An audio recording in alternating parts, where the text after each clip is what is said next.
Hello friend, John Dalton here, Further Emergence podcast where we explore consciousness, the mystery and love. And in this episode we're going into your impact on others, the importance of rest, being surprised by life, and then we've questions about trauma and another question about the end of relationships. But before that, let's have a quick review of the memes on the Further Emergence Instagram feed. I didn't write this one. I came across it in a book about yoga, the Celtic Book of Yoga, I think it's called. And it was written by a young girl who was attending a sort of a weekend retreat with her mother. And there was lots of bonding and communal activities, and this girl, who was, I think, like 13-ish, didn't really participate in any of the very moving and beautiful connecting kind of things that were going on. And at the end of it, there was a final ceremony, and she was off in a corner writing something, and then she gave it to her mother. And her mother was kind of concerned that she hadn't really got much out of the weekend. The daughter hadn't got much out of the weekend.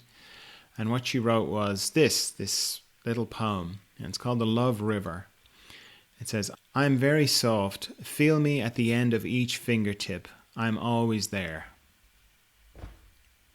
So, it's pretty good. So she was obviously soaking it up. She was obviously getting it. And it's such a lovely poem. It's like, I read somewhere that writers don't write, they rewrite, or something along those lines. And it's true, certainly true in my experience. Like the friendly notes I send out on Sundays, like my writing process is always, brain dump, which is, practically indecipherable, and then rewriting, fine-tuning. So, and even at that, there always still seems to be too many words. I always feel. So it's lovely to come across somebody who can write something and convey something really important and profound in like such a few words. I'm very soft, feel me at the end of each fingertip, I'm always there. I mean, it's brilliant. It just gets it across. The other thing that is noteworthy is that everybody processes things differently. Like her mother was like, oh, she's not in the drum circle, she's not doing the chanting, she's not, Now, luckily, her mother was sensitive enough to kind of know her and to leave her with it. But it's so easy to feel like you should be feeling something, like you should be participating or getting a certain feeling out of something that you just don't feel, or you're just feeling it in a different way.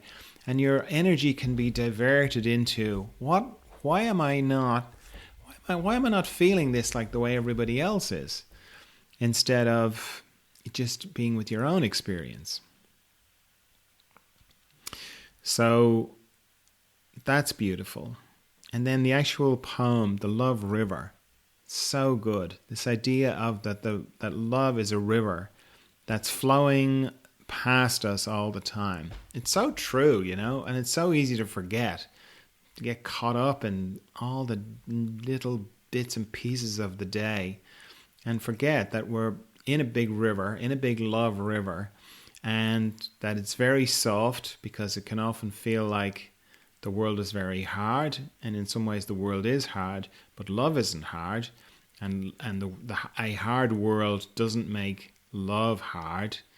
Love is very soft, and it's at the end of each fingertip. It's that close, and it's always there. That's beautiful. The end of each fingertip, like, it's just, if your fingertips, you can't get away from your fingertips. It's that close, that you're in this love river, and it's as close as the end of your fingertips. That's a great reminder. Such a good reminder. I didn't write the next one, but it's very good. Big headline. It says, "This hit me. You'll never really know the true impact you have on those around you. You never know how much someone needed that smile you gave them. You never know how much your kindness turns someone's entire life around. You never know how much someone needed that long hug or deep talk. So don't wait to be kind. Don't wait for someone else to be kind first. Don't wait for better circumstances or for someone to change. Just be kind, because you never know how much someone needs it. That's great, isn't it? Just this idea of don't wait. Don't wait to be kind. Just be kind now. Not because the person is a nice person. Not because it's just. Or not because of, I'm an instrument of karma and I'll only be kind to kind people. No. You never know what's going on for people. That's one of the few things you can be sure of, is that you don't know what's going on for people.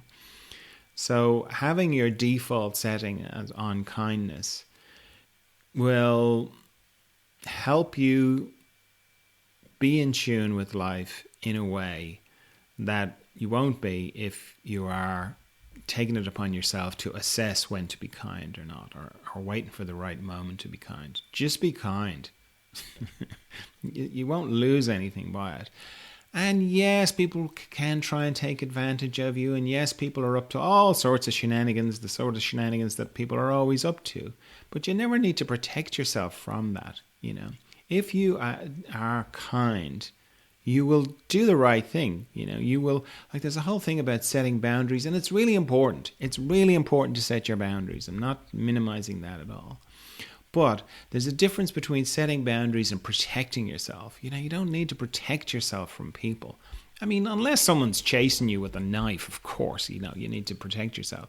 But, how often does that happen, And often we can get so kind of caught up in protecting ourselves that we end up, being the person that other people have to protect themselves from.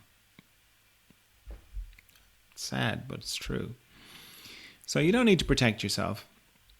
You can just rely on love and kindness inside, and that will take care of things. You will stop, you will withdraw if you need to. You'll stop people doing things if they, or you'll say that's not okay, or you'll do all those things. But if you do it from kindness, then there's no hangover. I mean, have you ever had an interaction with somebody when they trigger you? Somebody does something and it bothers you, and they shout at you, and then you shout back, and then they shout back more. I mean, it's all over the internet.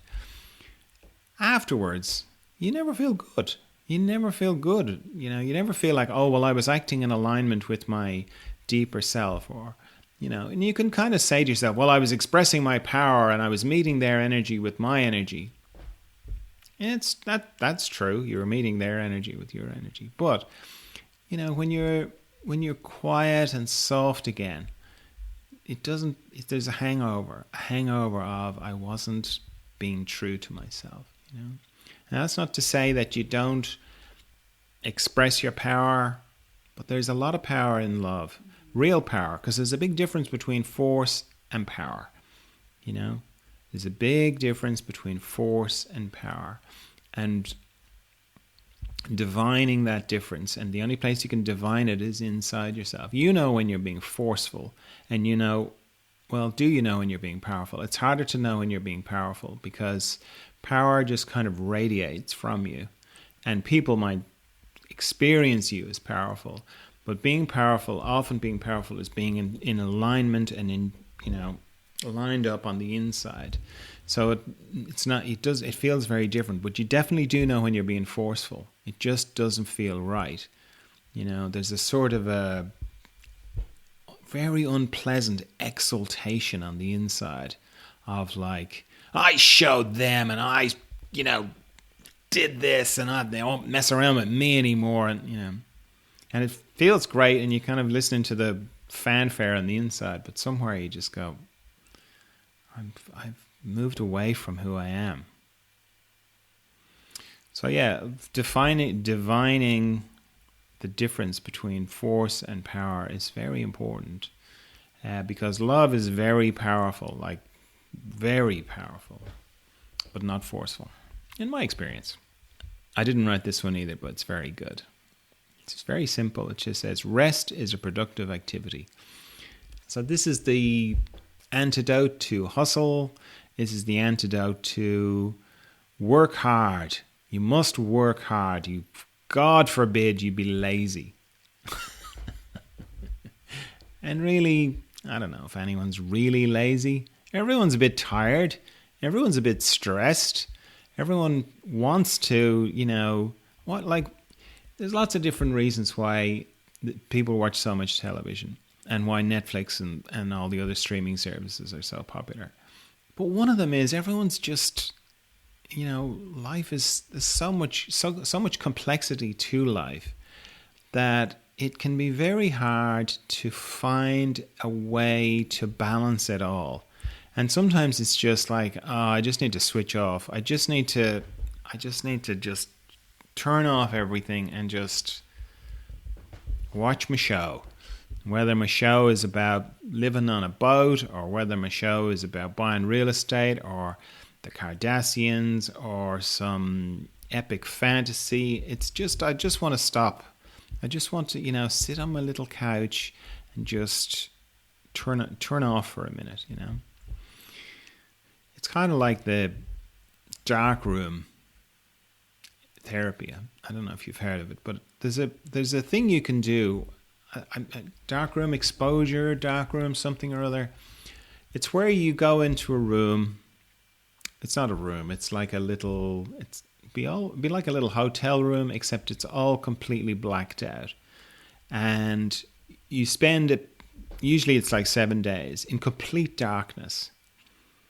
And your food is handed in through a light-proof little slot. There's a bathroom, but it's in complete darkness. Now, you go in when it's light, and so you can see where everything is. There's a bed there. No phones, no nothing. Complete darkness for 7 days. Apparently, around the third day, your brain starts producing, hallucinogenic kind of chemicals, and people have deeply profound experiences in there. And it's an old thing, many older cultures are cultures who've managed to keep their heritage, have kept it, And it's a bit like the cave, going into the cave kind of thing. But I watched a little documentary about it, and the guy who was running it, he had 2 of these dark rooms on his property. He was saying that what it is, apart from the hallucinogenic, it's one of those EMD something or other chemicals that's released in your brain. I can't remember the name of it. He said apart from all of that, what it really is about is rest. It's profound rest.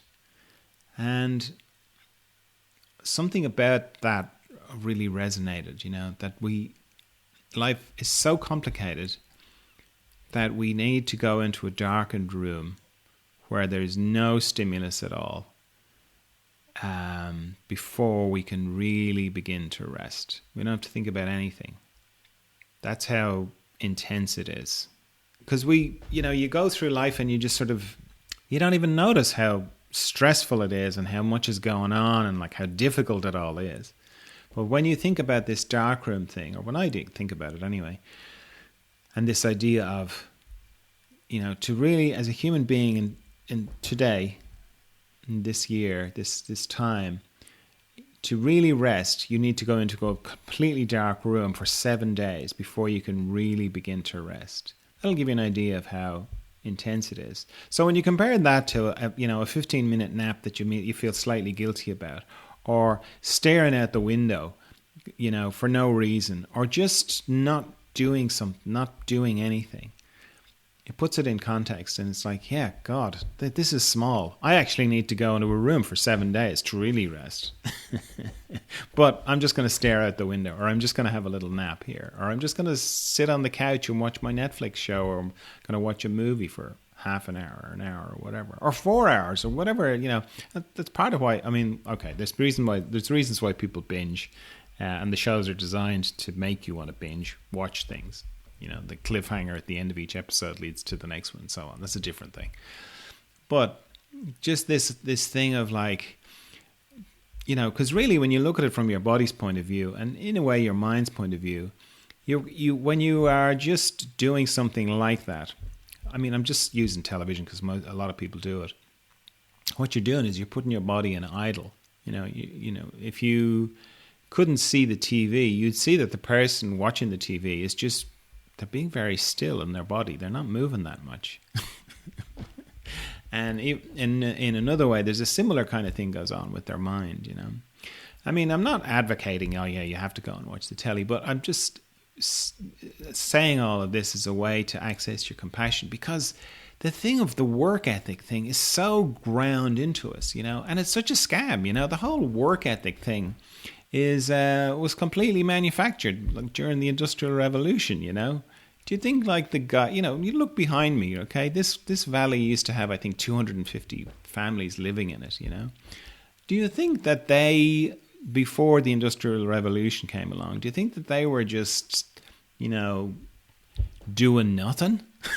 Do you think that they were like not doing anything? They were like, oh, really want to, it'd be great to have some food, but I don't feel like it, or it'd be great to have a bit of shelter, but nah.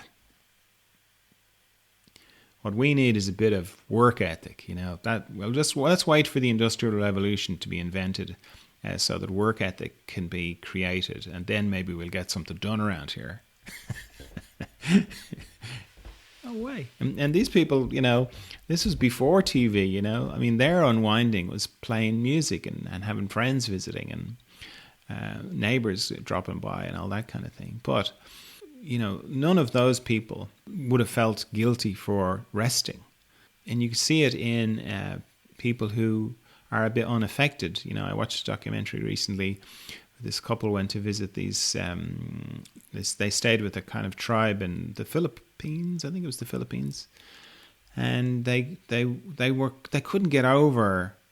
And you could see they were hitting up against the work ethic. They couldn't get over how much they did in the day. This guy was one of the guys. The elder was like 70, and he was chopping trees down, and he was just on the go the whole time. But it was interspersed with a lot of natural rest. Someone would drop by, they'd all stop, have a cup of tea. This guy was a chain smoker as well, which is kind of funny. They'd have a cup of tea. There was great ease in the flow from one activity to another, And it would have been the same here. I mean, English oppressors to one side. Let's say before that. But the idea of like work ethic would have been an alien concept, and yet they would have been very productive, So part of it is a way of trying to find our way back to it. And one of the big hindrances to it is this work ethic thing that we're all laboring under. And like at the moment, you've got this thing of hustle culture and, grind and just, work really hard, Like if you settle into your own nature, if you're doing something that inspires you and you love to do, you'll find you're doing it anyway. You'll find you want to do it. And you won't be like, oh, I've got to, hustle and I've got to make myself do it. If you have to make yourself do something, you probably don't want to be doing it. There's probably some inner wisdom in there saying, I don't want to do it, Or you haven't contextualized it for yourself in a way that puts it in the right frame for you, So, rest is a productive activity. Okay, I did write this one, and it's one of my little poems. Okay, I'm going to call it a poem.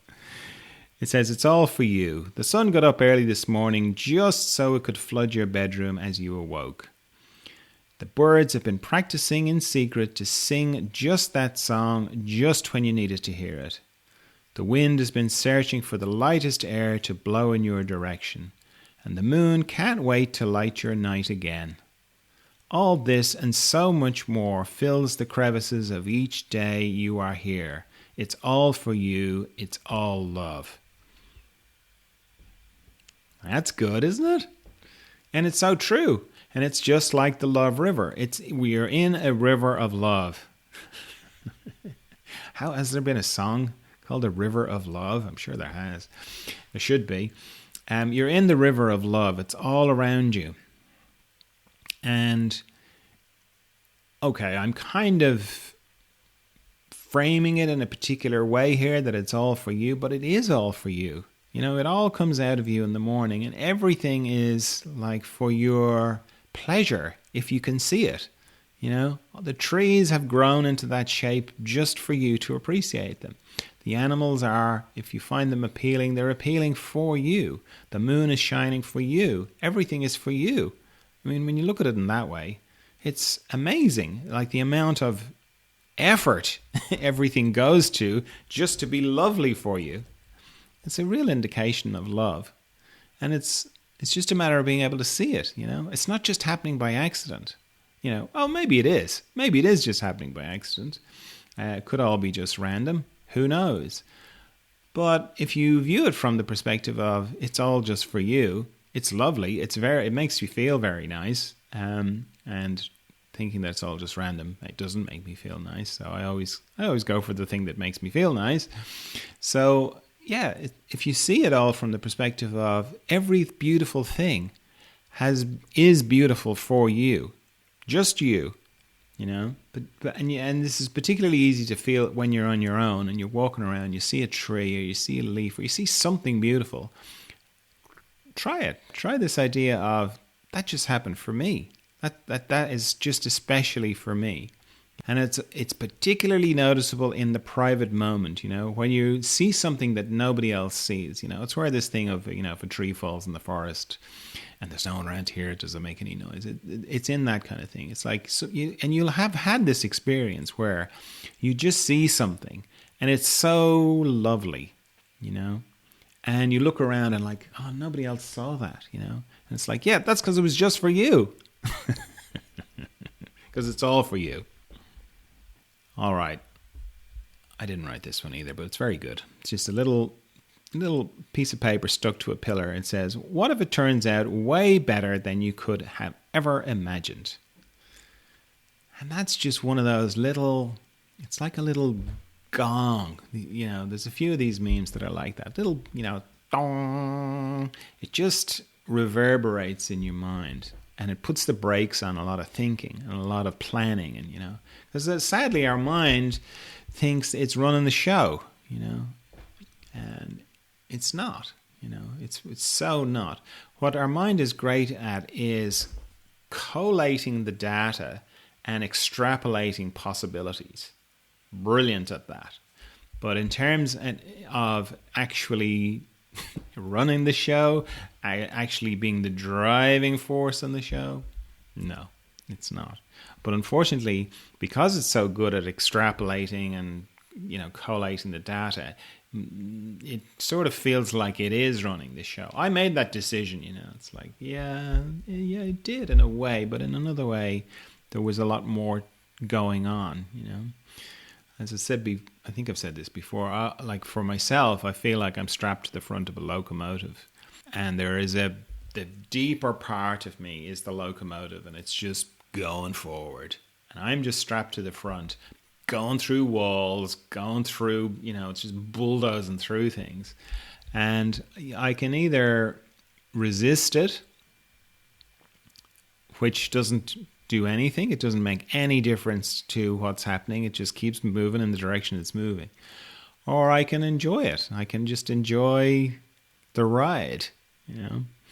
And there is a place for my mind. Of course there is, and minds are great. But they're not running the show.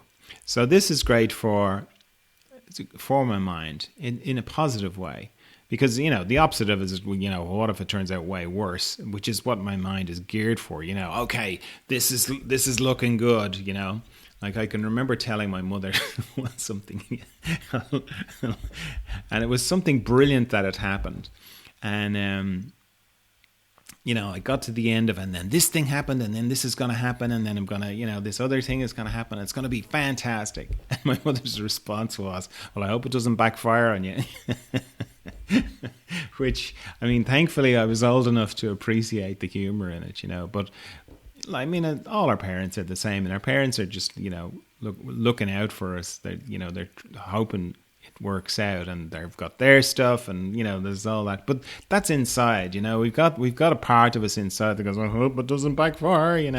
That's what our minds are great at, kind of thinking, well, if it does backfire, here's plan B, here's plan C, here's plan D, all the way through. You can stay up all night, going through the whole alphabet of backup plans, most of which won't happen, probably all of which won't happen, So this is a nice little antidote to it, and it stops your mind when you go, what if it works out way better than you thought? Like, yeah, okay. Like you could have ever imagined, My imagination is pretty good. I'm sure yours is too. I can imagine pretty good. And it's like, well, what if it turns out even better than you can imagine? And I've had the experience of things happening going, wow, this is way better than I could have. This house that I'm in is a good example of it. When I was looking around for this house, the rental market at the time was like, they weren't even listing the houses on any of the sites. He had to do it through word of mouth, and it looked bleak to find anywhere. And as I've said before, I operate on this thing of, I never settle for less, because, if you settle for less, you'll always get less than what you settle for. So what I was looking for was a house that was better than the previous house. And the previous house was pretty good. And I had all my criteria, I had my list of things that I wanted. And I only found this house 3 weeks before I had to move out of the previous house. And this house is way better than I could have imagined. So, yeah, it's great. So this is a nice little thing. What if it turns out way better than you could have ever imagined? It certainly allows a possibility for things to be great. Farm news, I had to do a little bit more tree trimming just to clear my Wi-Fi signal. So that was, a little bit out and about in the farm. And we've had a ton of rain. So the river didn't flood, but it got pretty high as I can see. I took a little bit of video of it, so maybe I'll be able to put it in. But yeah, high river. But other than that, it's just, nature being beautiful. I saw a rainbow this morning. To me, that's the real farm news. Have you signed up for my weekly friendly notes that I send out on Sundays? If you haven't, go to furtheremergence.com and you'll see a little thing at the bottom. Stay in touch, I think it says. And you can get a little friendly note from me every Sunday, just to sort of round up of what's been going on, and a little bit of my writing, because I generally write something every week and it'll be in there. Now, in response to the question I post on Instagram, what's the biggest challenge you're facing at the moment in your spiritual life? The person wrote, past trauma triggers. Sharing stories of trauma. So many people are suffering from past traumas. It's true. It is true.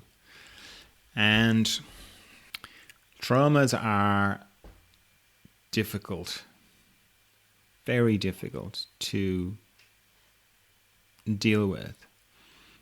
And there's lots of different approaches to it. A lot of my work is in and around trauma and helping trauma to dissolve. So probably the simplest way to think about trauma, just on a physical level, is think of a bowl of jelly, or Jell-O if you're in America.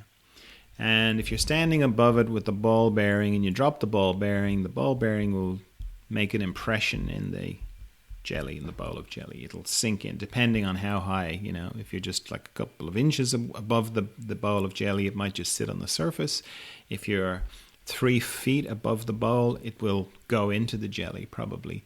And if you drop it off a 2-story building, it will probably go right to the bottom of the bowl. That's the way trauma operates in your body. If you bang your elbow, like I banged my wrist this morning, it's still a bit sore, but I'm sure in a couple of days it'll be fine.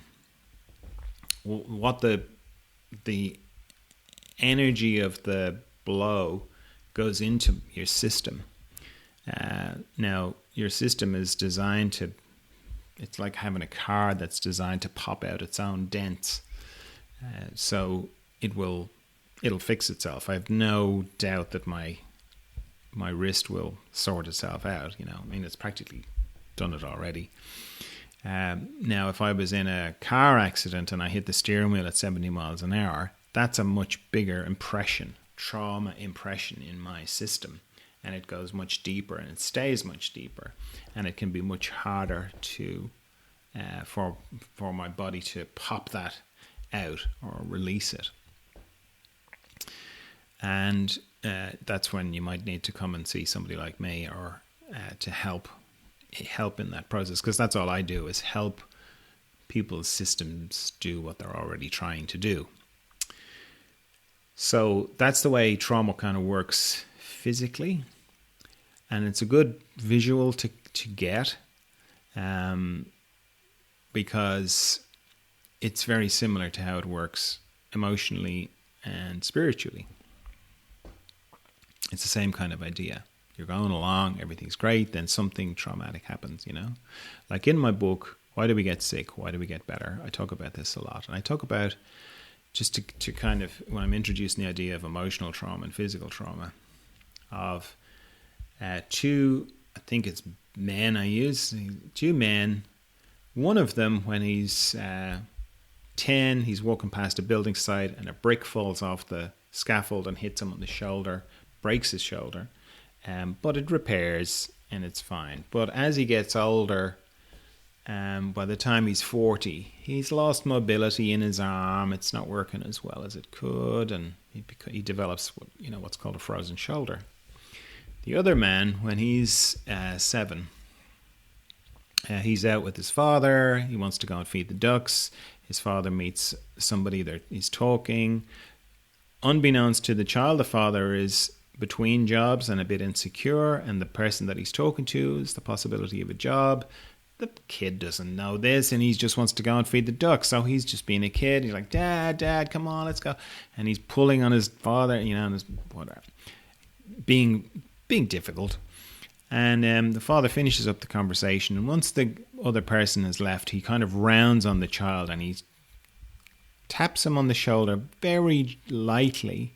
But what he's saying to him is, "You're a very naughty boy." And he's venting all his frustration, all his anger, all his insecurity, all his fear about unemployment as he's saying this to the boy. Okay, the incident passes, life goes on, but when the man is in his 40s, he finds his shoulder. It's not that great. He's had lost a bit of mobility and he's developed frozen shoulder. So it's the same thing.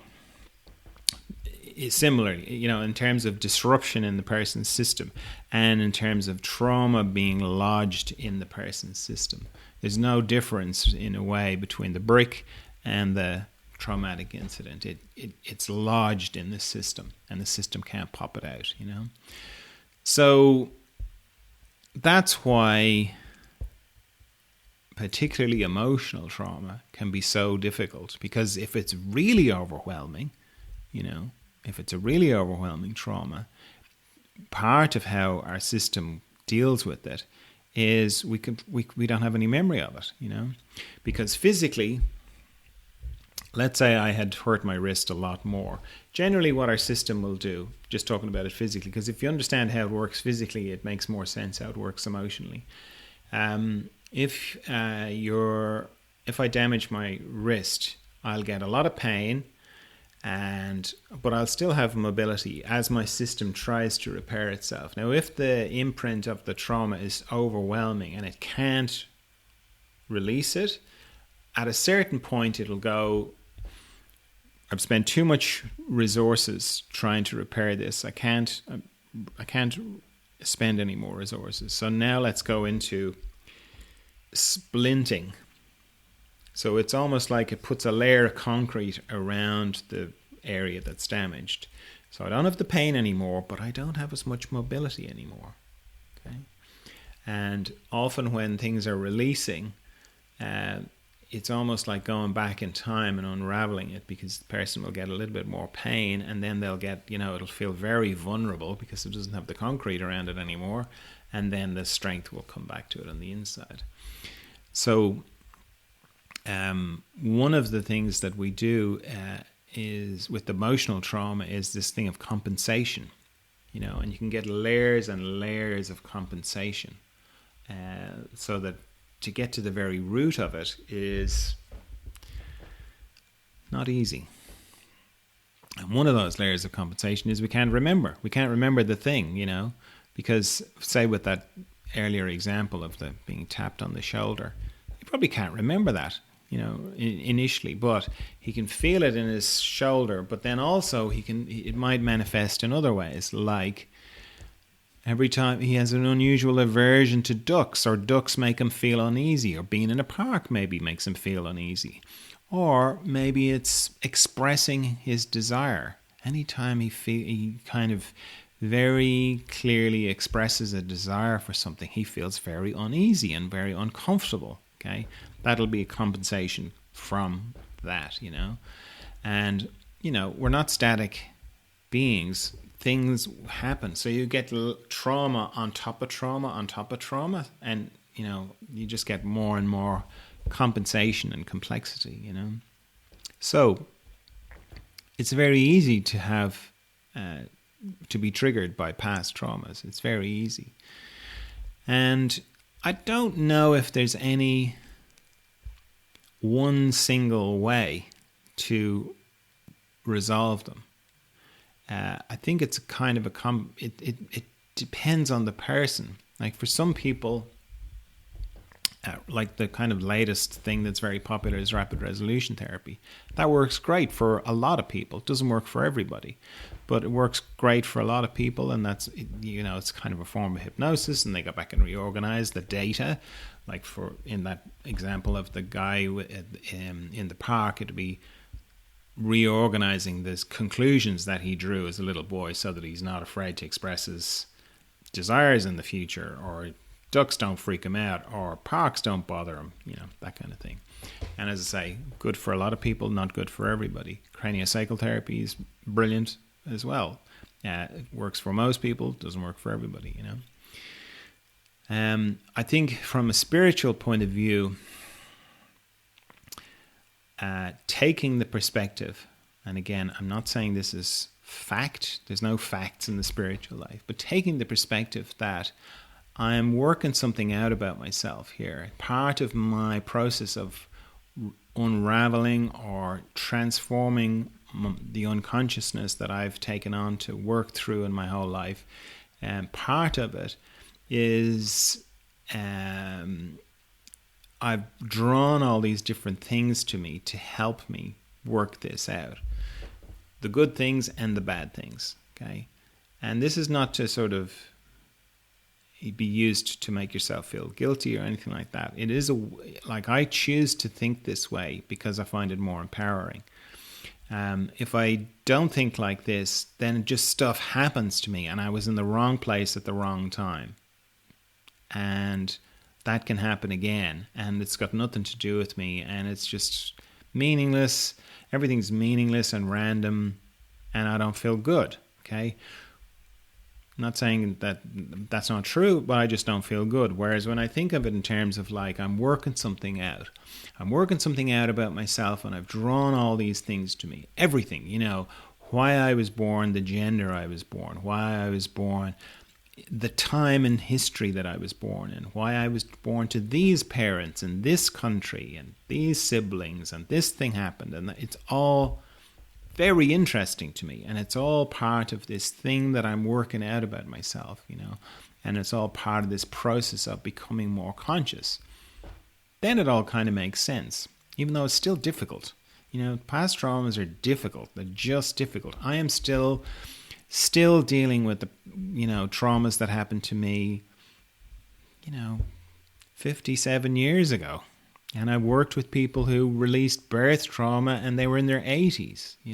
It's an ongoing thing, but I always think, well, what else are you going to do with your life?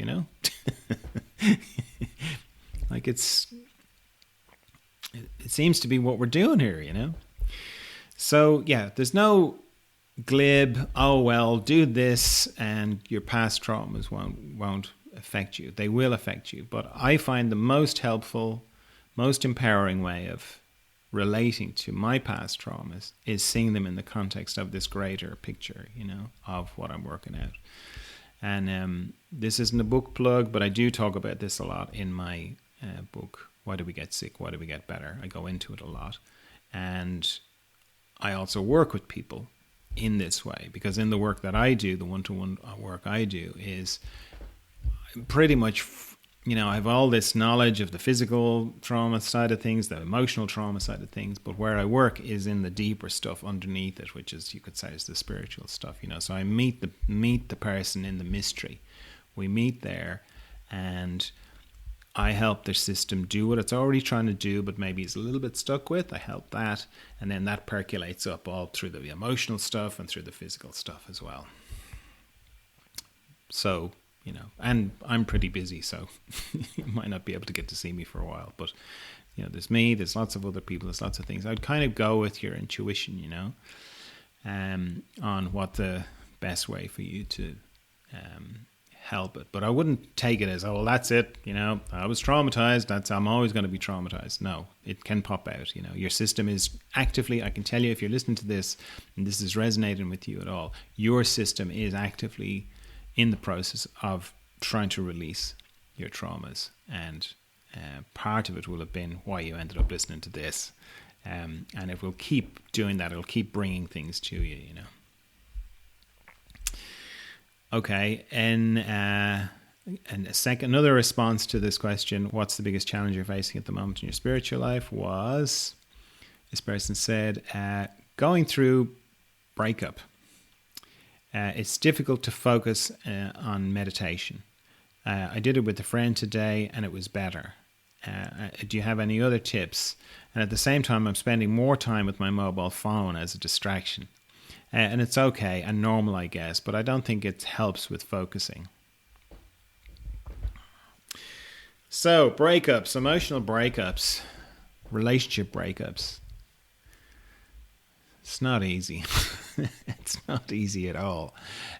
And what happens in meditation is that you really just get to see your mind busy and active in a way that you don't normally get to see.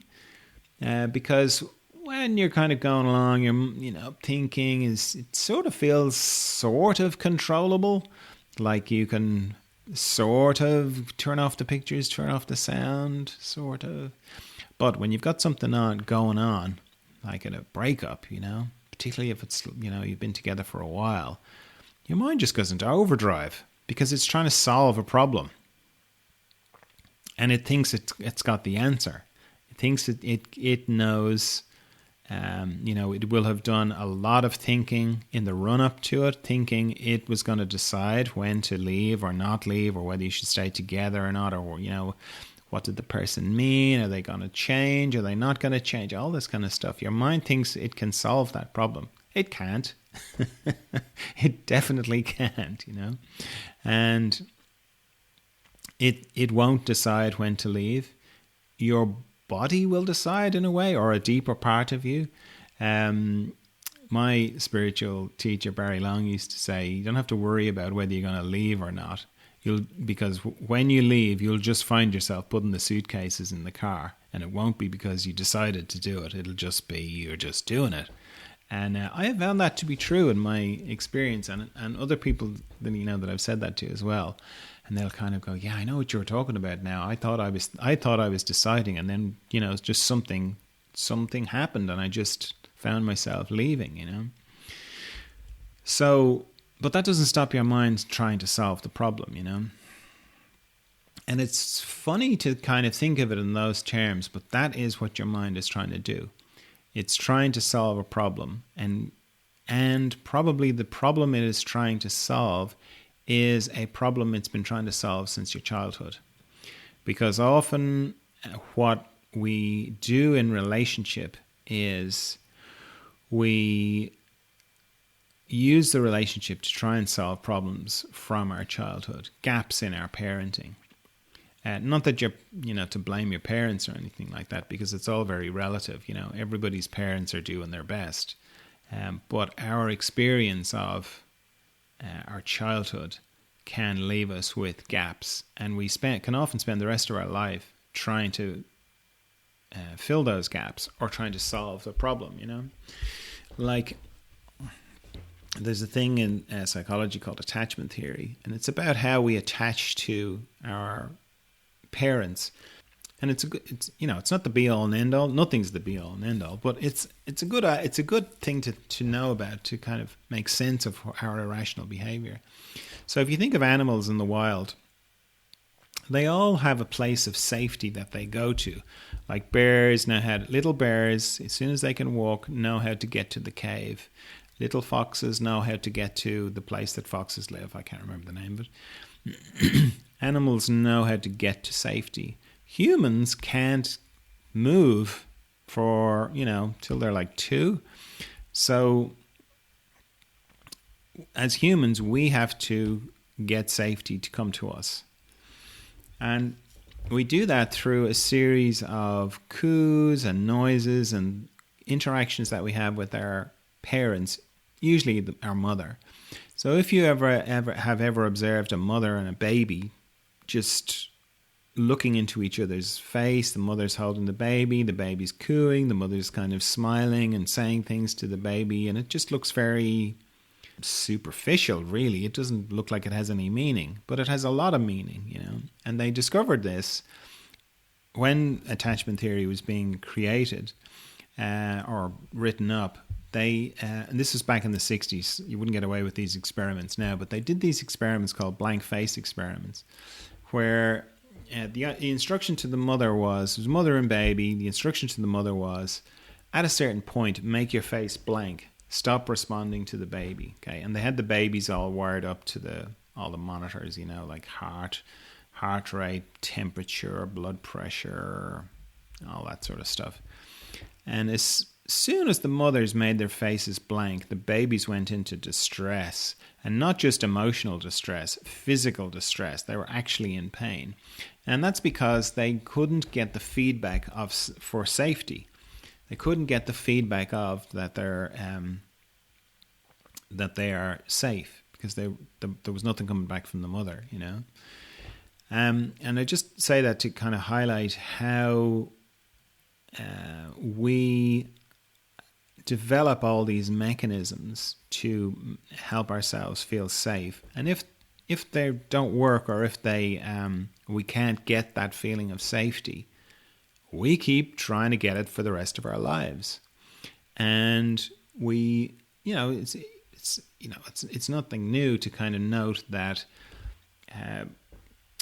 people often choose partners who are very similar to, or the complete opposite to, their parents.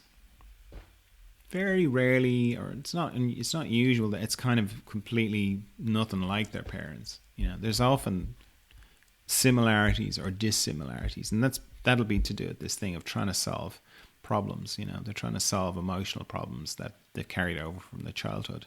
And if you look back through your own relationships, you can start to see themes. Like, it's very depressing to kind of go, oh, that's it, I'm leaving you, I'm breaking up with you, and then 2 years later you're in another relationship. The person's different, but the issues are exactly the same. You do that enough times, you go through enough people, and you kind of go, you know what? What's the common denominator here? It's me.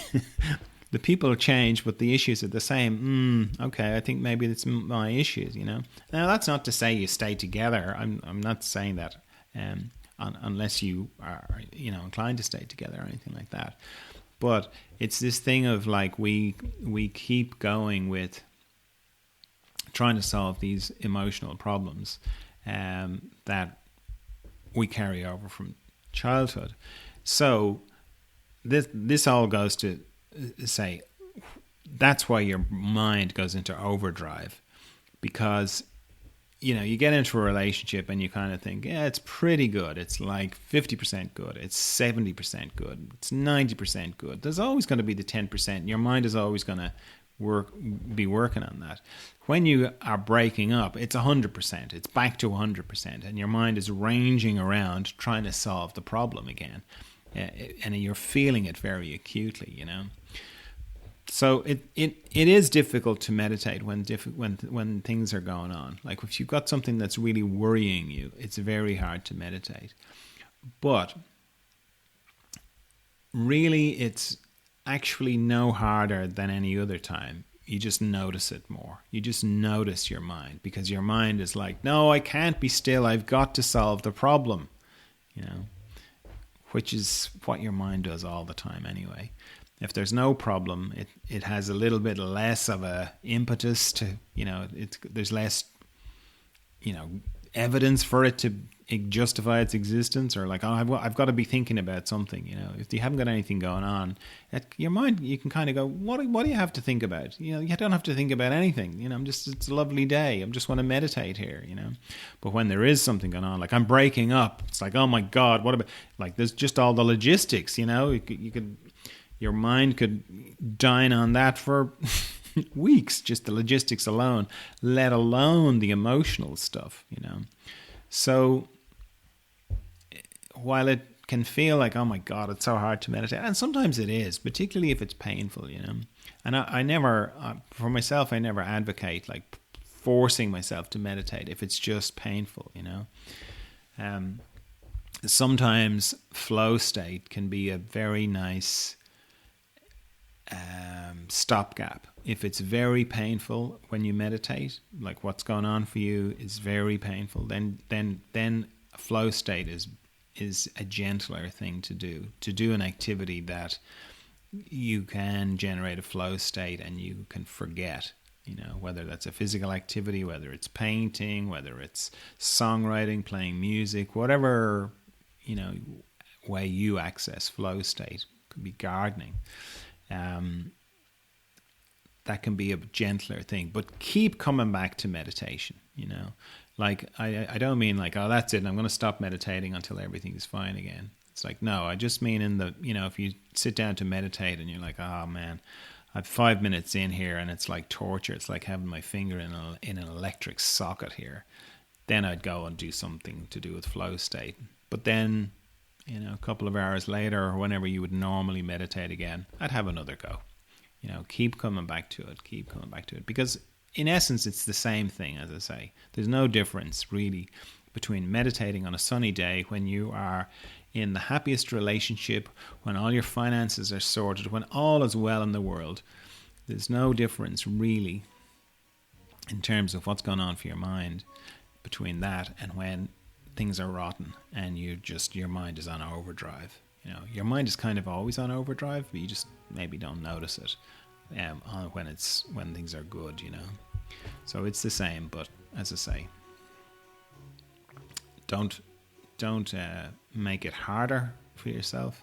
If it's painful, if it's too painful, switch to doing something in flow state and then come back again and try again. All right, that's all I have for you this time. I trust you're well. I trust you're of good cheer. I'll talk to you again soon. Bye.